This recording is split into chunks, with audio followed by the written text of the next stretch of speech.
жүрмейік, бір нәрсеге сезім беріп, қол ұстасып мектепке баратын болсын. Тәрбиелеп ол қызды жастайынан, сағынамын ендігі айғайында, болашақ біздеге де жол көрсеткен ризамын Забираш апайыма. Я достар, бастаушыда бітірдік, орта буынғы қадамды басқалы жатырмыз. Ол жақта өмір қалай екен? Достар, менің айтуымша уақыт бітті.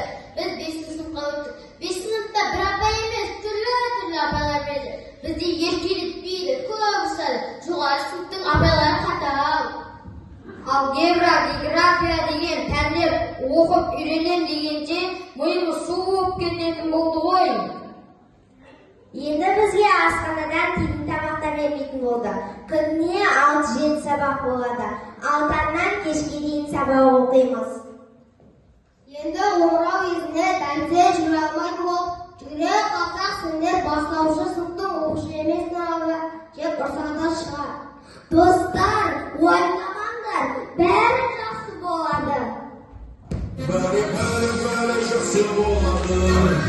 Ақыры тағы жүрек сеніп соға